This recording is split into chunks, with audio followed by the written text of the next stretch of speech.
Hello, dear audience, dear chairs.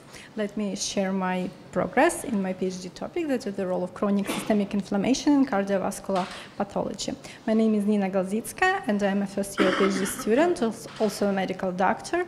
My supervisor is Gabor Durai, and our vision in this topic is to improve approaches to the diagnosis and treatment of patients with chronic systemic inflammation. To achieve this, we have a mission to study inflammatory biomarkers and their role in patients with systemic inflammation. Currently, we have two specific goals. Both of them are showing the association between the inflammatory biomarkers and the clinical outcomes. And both of them are conducted with the methodology of systematic review and meta-analysis. So my first project is investigating the role of inflammatory biomarkers in developing adverse cardiovascular outcomes in patients with coronary artery disease, and it had been started in September last year.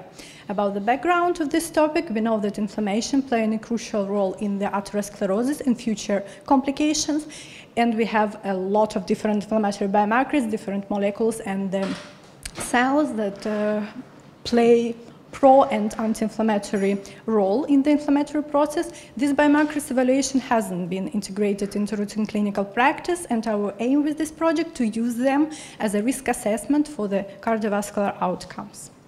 So this is a list of the inflammatory biomarkers in which we are interested in this project. And the clinical question is, do inflammatory biomarkers play a role in the major adverse cardiovascular events in coronary artery disease? For this, we use the PFO framework, where we have two subpopulations of the patients with acute and chronic coronary heart disease.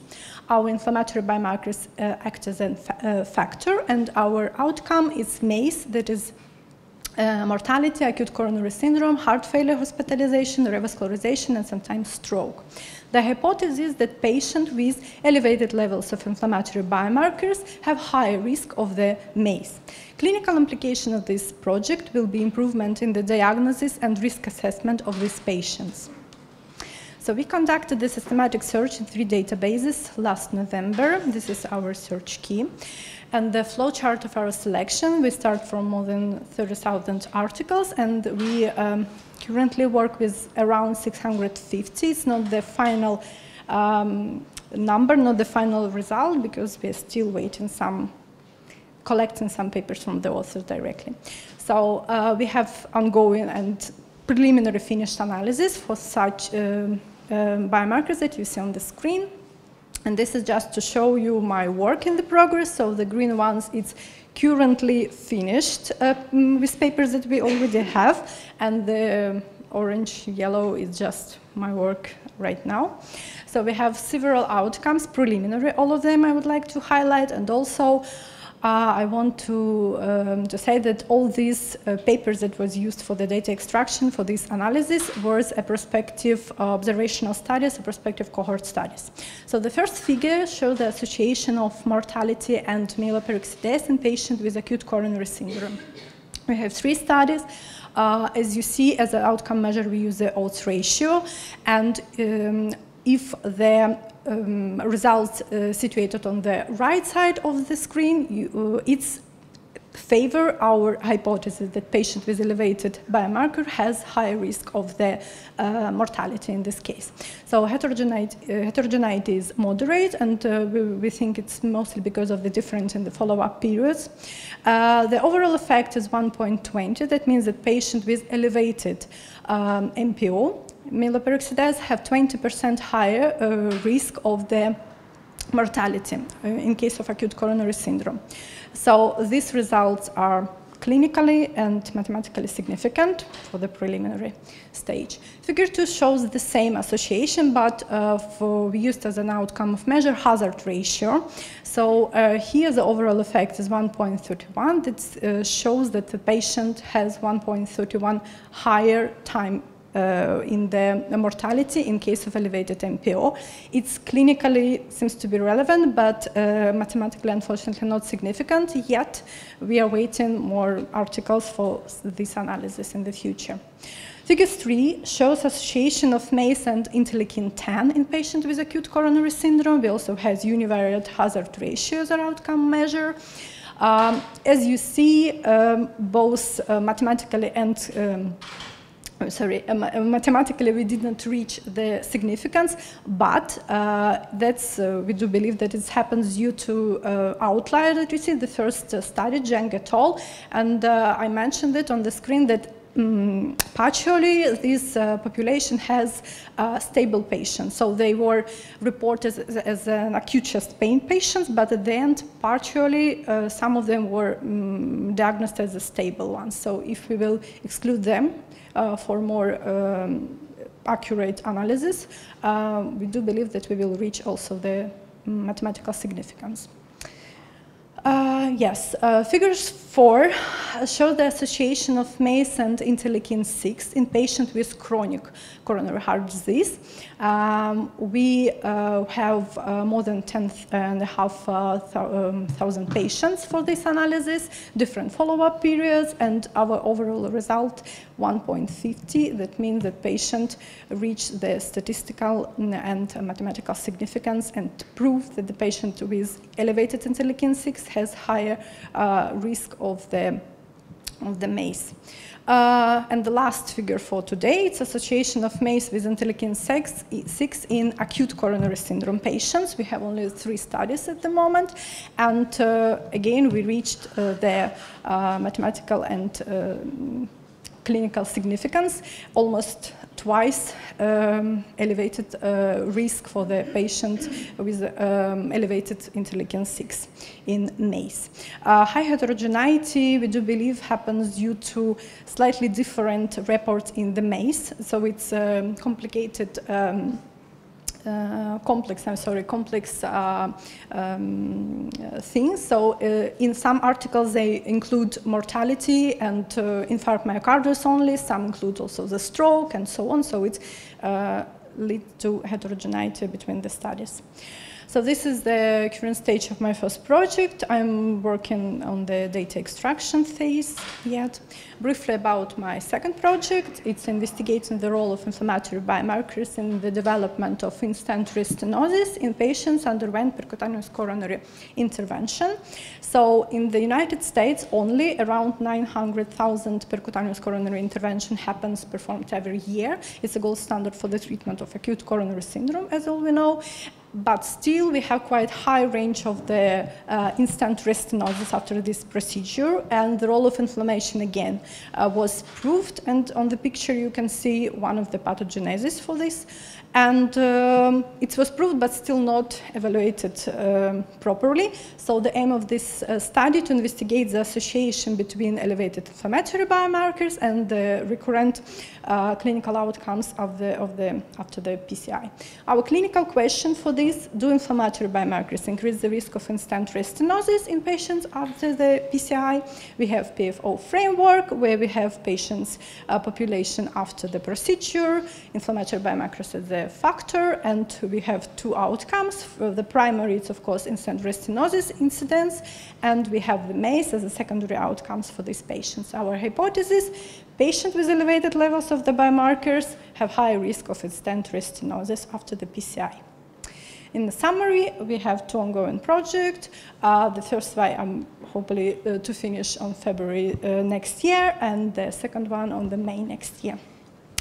I would like to finish my presentation with my favorite quote, that keep your eyes on the stars and your feet on the ground, from Theodore Roosevelt, and thank you for your attention.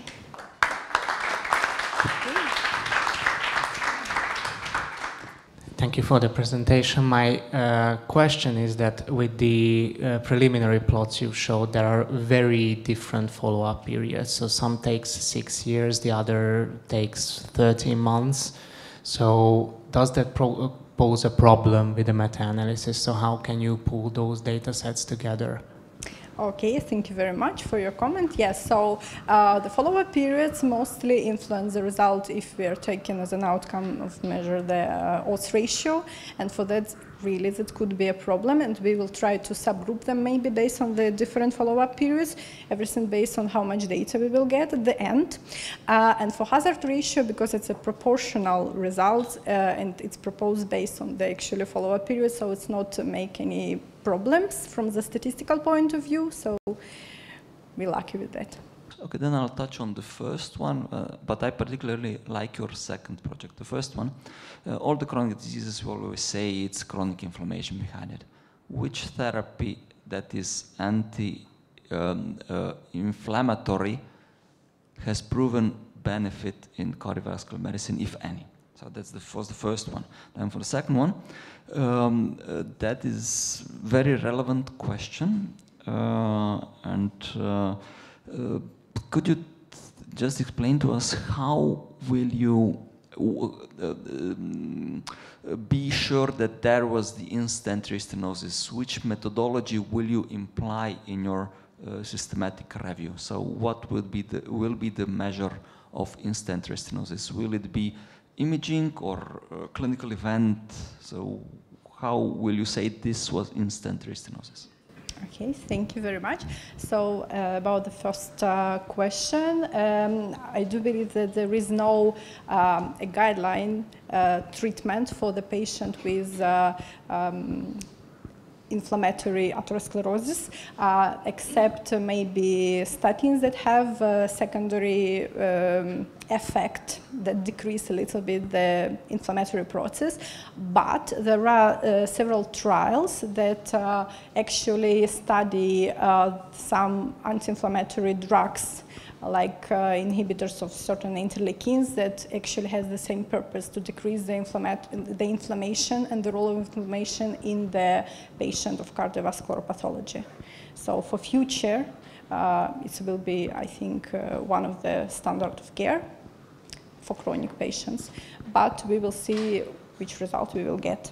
Currently, there is no drugs that 100% decrease the inflammation, as far as I know. And about the second question, most of the articles, they have the coronarography as the method that proves that the patient has restenosis.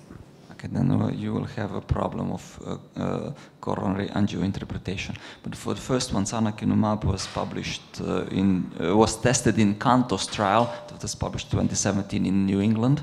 It reduced clinical outcomes, but is extremely expensive, like 150,000 per year. So that is the reason why it was eventually not approved for clinical use.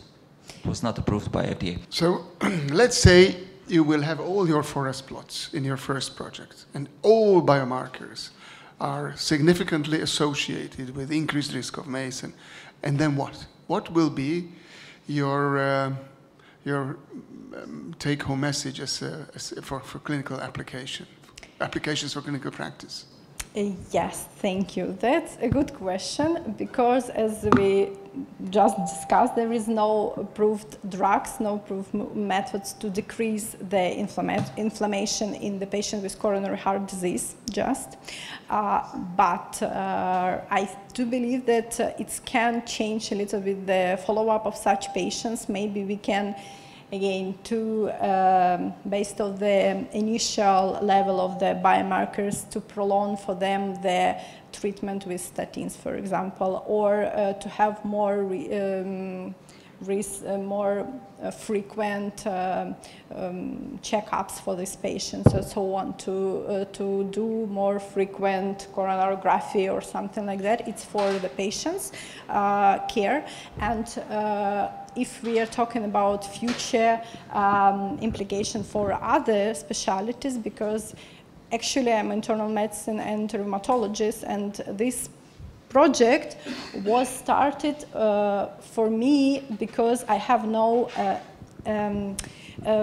evaluation understanding for the patient with rheumatological pathology regarding the cardiovascular complications, because we know that inflammatory, autoimmune inflammation and general inflammatory increase the risk of acute myocardial infarction and acute coronary syndrome and so on, but we don't know how to use the biomarkers that we measured in case of rheumatological pathology for this patient. So I would say this project for me is a basic for my future investigation of more specific group of patients.